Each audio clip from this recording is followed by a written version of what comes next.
That's James's meal for today. Nothing too exciting, but we'll see. Maybe what he has to talk about is exciting. Oh, I don't think so. Wind is exciting. Too Yeah, exciting. yeah. Can't see it blowing the tree down on us. It's No. not tall enough anymore. Yeah. Right. Already too much of the tree blew down. So let me see. I started off the other day. You started talking about that. A brief history of the American West since 1945. I left that out since 19. So that's maybe why it's so brief. I mean, it's along with the index and preface and introduction. It's 192 pages, less than 200 pages. I'm going to tell you right off the bat, don't pay money for this. I think it was given to a professor who taught me history. Since he was teaching it to me around 2003. So it belonged to him. I suspect it was sent to him by some sort of textbook company, Hardware's Books, hardcore college publishers. So it's for college and stuff like that. Less than, really, when we're talking about the body of the text, I'm leaving out the index, leaving out selected credits, so 168 pages, and I'm leaving out the preface and contents, 168 pages, so less than 170 pages. So here's what they've got. The affluent era, so this is since 1945, since the end of World War II. Broadening the economic base. Well, yes, affluence, California, all that kind of stuff, Texas. So, rise of the urban West. Yeah, so before then,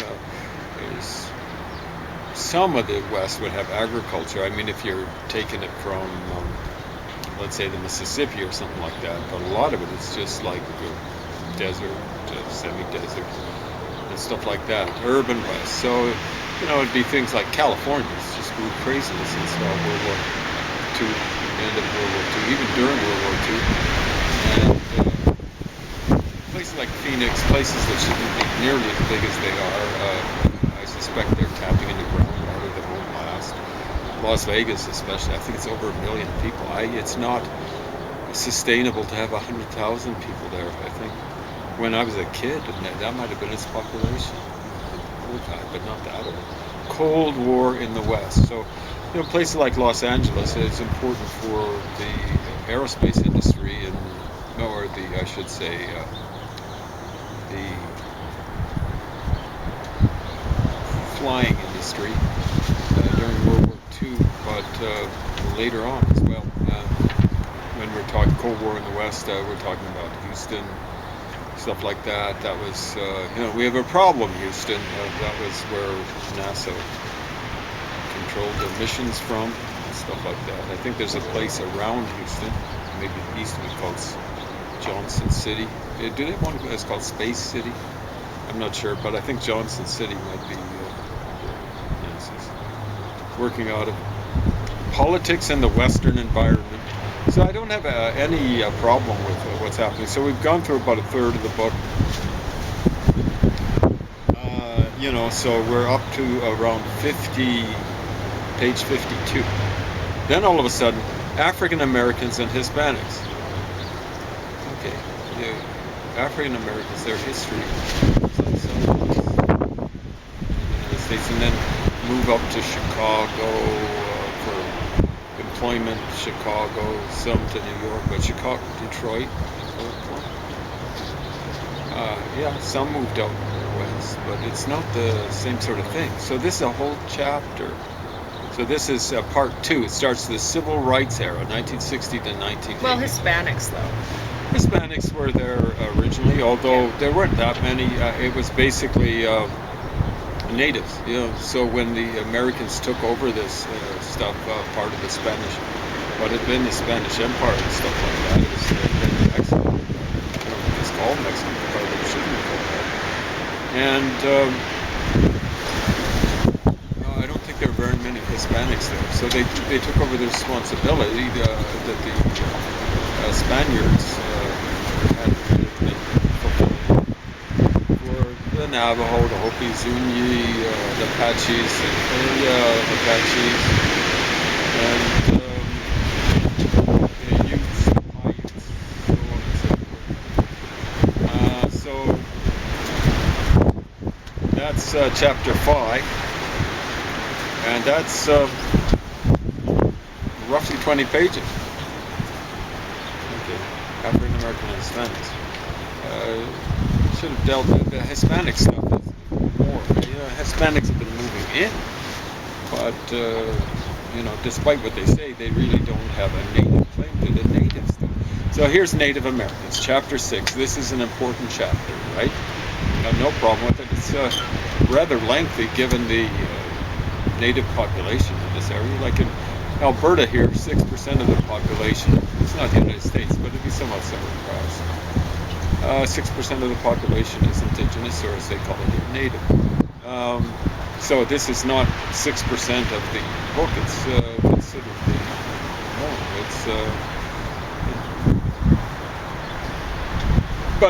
Because it's indigenous land originally, I don't have a problem. And there are problems with, especially I gather the reservations, as opposed to the reserves here in Canada. The reservations in the United States allow non-indigenous people to live there. I used to look at the reservations and they were much bigger than the reserves here in Canada. Yeah. But if you're allowing people to live there, the people who are not indigenous, So it's not up to the natives then? I don't know how they handle that sort of stuff there. Well, that's wrong. Conflicts, it seems. Yeah. New images of the West, books, film, and television. So when you're dealing with Hollywood and stuff like that, and then kind of like the 50s, of course this is the 60s and on, the 50s were kind of like hog heaven for people who like Westerns. I used to like Westerns. In fact, I'm kind of embarrassed to admit one of my favorite shows is Rawhide. I used to love Clint Eastwood. He was in there. Yeah, that was before he became. But books, film, and television. I don't know where books are terribly important for people who live out west, but okay. The global West, 1980 to 2000. So I don't know what made it global, MTV or something like that. But globalization. Yeah, I know, but I guess it's the Reagan era or something like that, right? The global West. So computers in the West, the new frontier. That kind of makes sense because Silicon Valley is located in the West. It's in Northern California, relatively Northern California, in the Bay Area. So there's even a little section on Bill Gates there. And yeah, so it's not just Silicon Valley. Bill Gates, I think, where is it? Renton or something like that in the Seattle area. So they even have a picture of Bill Gates holding forth on something. I can't see him saying anything of importance. Computers in the West, and for some reason or another they've got rise of tourism in there, and they've got a little section on Las Vegas. I mentioned Las Vegas, it's kind of important. It should be ski resorts and cultural centers. So there's Vail and Aspen in Colorado. I've even heard of those places. And Aspen, not just because what was his name? J. Edgar Thompson? No, Hunter S. Thompson. Hunter Stockton Thompson lived there, and I guess he ultimately died there. He lived there for so many years. Expansion of the multicultural society, Asians in the West. So now here we've got how many pages? Asians in the West. So Filipinos, Vietnamese, Koreans. Here's a Chinese American gang leader for some reason or another. He's practically a teenager. And you can see there are women looking at him. He's being released from jail, right? And they look as though they want to grab him and stuff like that. Disgusting. It's Connie Chung. There's a nice picture of her. It's a pretty nice picture. Maybe she's a nice person. Chris from India. So there's a huge section there, 12 pages.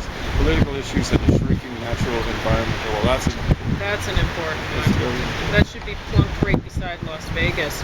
yeah, exactly. Las Vegas should be in there, but I was mentioning trouble with water. It's awful, like with what looks to be global warming.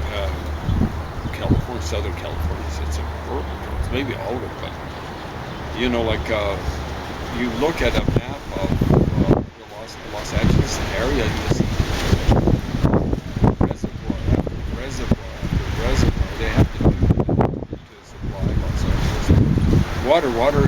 Los Angeles is way too big, given just the water resource area around there. And then they've got, I think they call it Imperial Valley around is it called the Salton Sea in Southern California, Eastern California. You know, I think basically that's how they drain the Colorado River. So I think I hope it's an exaggeration. For decades they've been saying the Colorado River basically doesn't make it into the Gulf of California. I think they got it. It's not the Gulf of Baja California. In between Baja California. Because they're just sucking her right back. Yeah, what they do is they use it for irrigation. So they say California, and I don't think they're exaggerating, could supply Japan with all Japan's rice and beans using this kind of irrigation and stuff like that. But I don't know how sustainable that is. But, yeah. So we get, I think, a lot of our veggies from there. It's not just wines from Napa Valley, the Bay Area and stuff like that. So afterward, then and now 45. So this is review. So that's 20 pages. So they spent way too much time on various culture groups and stuff like that. The only one that should have had much play is recently the Hispanics and definitely indigenous. So it's what I expect from academics. They're into playing divide and conquer. In other words, they're playing various ethnic groups off against it. It's actually a team divide. It's not against each other. Although it will work out that way. That's the way cultures are. Yeah, they traditional probably wanted cultures to put don't the get along with each other. African American stuff in there since they're Rodney King and stuff. They probably mentioned That's why Rodney they- King. yeah. Let's just see. They would've. So that was. So that's why they would have stuck that in there. See if Rodney King made it in here. No, just Martin Luther King. Okay. Anyway, do I recommend this book? Absolutely not. Yeah, I was going to mention they're playing off whites, particularly white males, against. It's a bad idea because the majority of white males are actually workers, and they should be. People who are left wing should be representing them as well, but they don't. They actually are. Well, they misrepresent, stereotype them. They make them the bad guys. They make them out to be bad guys, and in some cases, they move people that are relatively nice. You're kind of sitting on the fence and move them right wing. So, people who are Proud Boys and stuff like that, they're beyond the pale, or within the pale, depending on whether you're talking about Russia or Ireland. And so you don't want them when you're. There are lots of people kind of sitting on the fence, and they've been triggered by tons of stuff done by academics and students, and commies and stuff like that. This goes back even betraying of nuclear secrets, like giving it up to the Russians. So this would go back to the 40s, 50s, 60s, 70s, 80s, 90s. The zeros and the teens, and it's going on now. All sorts of stupid stuff done by what I call faux gauchers or faux gauches, fake left wingers. You cannot support communists, or even say, do the relativity thing. Oh, they're about as bad as capitalists. No, come on. It's like I was saying about Chomsky. Chomsky was saying, we have to be better than 10 times better than our enemies. 10 times better. The Americans killed 2 spies, atomic spies, the Rosenbergs. I don't know if they killed any more, like as part of their legal process. They might have done a few more. The Russians killed 20 million people in their labor camps. So yeah, 10 times better, like a million. If you want the Americans to be only 10 times better, the Americans would be killing like 2 million people in labor camps. Chomsky, wow, what a idiot. So this is Short Life, Portraits in Creativity and Self-Destruction. So the self-destruction is like overdoses. I think that's how Billie Holiday died. And suicide. Hunter S. Thompson could have been in here, but he died after this was put out, 25 years after this. Yeah, but he was killing himself for years. Yeah, it was a little bit like what was Pete Townsend?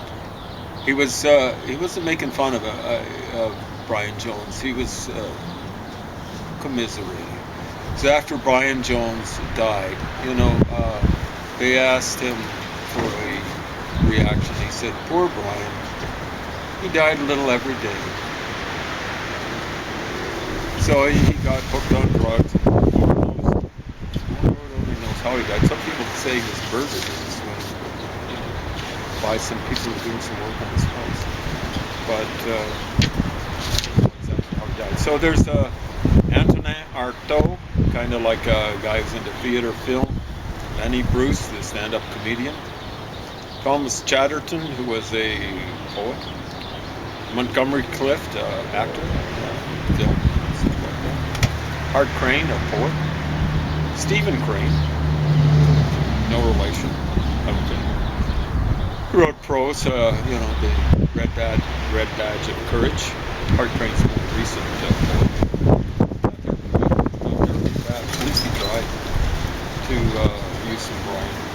Harry Crosby, I'd never heard of him, but I guess he wrote some poetry and stuff like that. James Dean, not Jimmy Dean, but James Dean, the actor.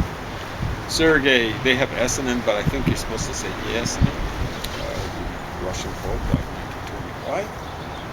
F. Scott Fitzgerald, Judy Garland, poor thing. My mom used to love her singing.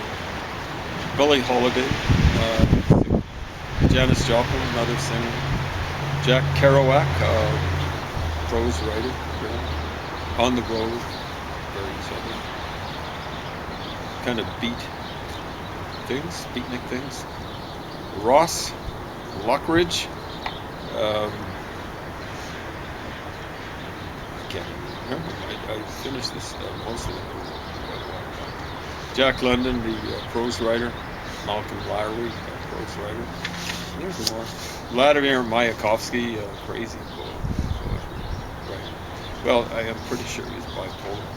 Yukio Mishima committed harikiri, horrible person, into sadomasochism, right?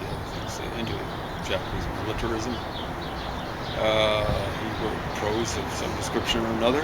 Amadeo Modigliani, painting and sculpture. Marilyn Monroe, film and a little bit of singing. Not the greatest singer, but not the greatest actor, but not the worst by any stretch of the imagination. Vaslav Nijinsky, dancer. Big, I think, in the 20s. Yeah, Sylvia Plath, I've done a review of The Bell Jar. I reviewed both the original English and the translation of the two. And then Edgar Allan Poe, the prose and poetry. You've read all this stuff, Everything. right? Yeah. He died, I think, 1850. He died prematurely. Elvis Presley died age 42, I believe, 1977. 1925. Arthur Rimbaud, or Arthur Rimbaud, however you want to mispronounce it, poet and prose writer. They call it poetry. Les Illuminations and Saison d'Enfer, a season in hell. Those were prose things with poetic prose, but they call it poetry. Anne Sexton, poet. Dylan Thomas, poet, basically drank himself to death. Vincent van Gogh, suicide painter. Simone Weil, a prose writer, some description of another. So they really focused heavily on the poets for this thing, eh? It might just be that they were self-destructive, but yeah, I think it's a writer. So, and she actually writes about epilogue. Thomas Tyler Boatman. He wrote about this. Oh, she did. And I think this is their attempt to understand. Yeah. Well, that makes sense. So it really makes it effective, for me. Yeah. I don't know, maybe other readers would find it effective. She's trying to understand. Well, it has to be hard if if you have a loved one that kills themselves. So, she's looking at creativity, and I think, no one's heard of this guy, but, his stuff might have been pretty good. But who knows, he might end up being famous or something like that, posthumously, as a result of her efforts. Probably not. What the hey? Famous enough for me to run across him. I suspect many of the people here would have been bipolar. The nice thing now is that it looks as though lithium can help out people who are bipolar. Unfortunately, I think they knew about lithium in time for Hunter S. Thompson, but who'd want to be the one to tell him, hey, Hunter, buddy, try some lithium? He'd probably say, I'm having too much fun destroying myself. I don't know. I don't think he'd pull a gun on you or whatever. Some people might who are bipolar. I think Mao Zedong, however you want to mispronounce his name, was bipolar. And I'll get into that in more detail. Slogging my way through a partial biography of Mao Zedong written by his former doctor. And what he said was he doesn't draw any conclusions. He just said... He just says it how it is. Yeah. Well, he doesn't actually say that he was bipolar. Here's what he says. He leaves it up to you. I'm sure he knew the implications of what he was saying. He said Mao would go through periods where he'd basically sleep for weeks. Which would be, like he'd be sleeping way too much, maybe eating or whatever. It looks as though he ate way too much, and then he'd get an idea and he'd stay awake for days. It's classic bipolar, sleeping too much when he's depressed, and just not being able to sleep when he's flying high as a kite. And there he was, after 1964, he had a finger on his own button. Nuclear button, and he was an awful person, because he's bipolar, but because he was a psychopath and a sociopath. Combine that with risk-taking with bipolar, you go, wow, how did the Chinese ever let him come to power? How did the Russians ever let him come to power? He said multiple times to it's in the doctor's account. It's also in Khrushchev's account. Khrushchev remembers.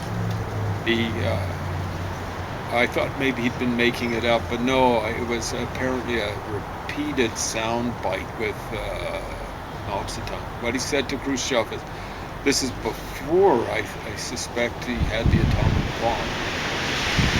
But let's start World War III. And Khrushchev asks him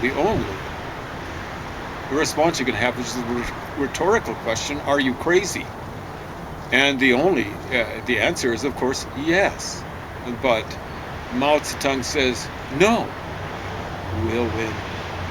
And what he said there is, He's really, I'm really crazy. Really, absolutely, we'll win. I mean, even Castro understood. You'll get people say, oh, Castro is this close to being on the American side. This close. All the Americans had to do was kind of like try to get on him on their side. Like he was sitting on the fence between the commies and the capitalists. What are you talking about? Do some reading. When Gorbachev was liberalizing the Soviet Union, guess who was scolding him about moving away from communism? Fidel Castro. During the Cuban Missile Crisis. Well, who were they going to sell their sugar cane to? Yeah, exactly right. Yeah. So I'm reading something about the Cuban Missile Crisis. It's something like 1 minute to midnight or whatever. I can't remember exactly what the title is. I'll give it the exact one. Finish it up. I'm about halfway through. Speaking of this, there was a lot of official support and systemic support amongst people. They'd get out and demonstrate in front. This is in Russia, in front of the American embassy. They're being trucked in by Russian. Like government trucks and stuff like that. People wouldn't really care much about Cuba, but ultimately they were supposed to sing this song about supporting Castro and the bearded ones, Barbudos or something like that. But they made a rude little parody of it, where they were saying, "Hey, we're sick and tired of Cuban sugar, expensive sugar. We're tired of supporting the Cubans." So that's the thing. One of Russia's big agricultural products has always been sugar beets, or ever since they had agriculture. But here they were buying, like Cuban sugar. They didn't need it at all because they had plenty of sugar from their sugar beets. But they're just trying to support this bozo. But here's Castro. What he's saying to Khrushchev, and Khrushchev was, according to the CIA, this has just come out. It was not CIA disinformation. If it had been disinformation, it would have been. He's bipolar. But what they said when they're discussing Khrushchev amongst themselves is hypomanic, which is low yield bipolar. Here he is. He's got his finger on the button. He's hypomanic. But he's hypomanic by comparison with Mao Zedong. Mao Zedong's just crazy bipolar. He's saying, let's start World War III. So what Fidel Castro was doing, he's supposed to be this close to being on the capitalist side, according to Faux Gauchers. And they're crawling all over the place, in the woodwork. They've come out of the woodwork. So here's what the records indicate he was saying to the Russians. He wrote a big analysis of what was happening during the Cuban Missile Crisis for Khrushchev's delegation. And what he says is the Americans are sure to attack us. And we should preemptively attack them nuclear. Well, it's you Russians. And he says basically life won't be worth living around the world if the Americans take out Cuba. In other words, he's willing to see the whole world go up in flames to keep the Americans out of Cuba. That's Fidel Castro for you, you idiots. And those flunkies are still in power. I think Raul Castro might still be alive, but I think he's basically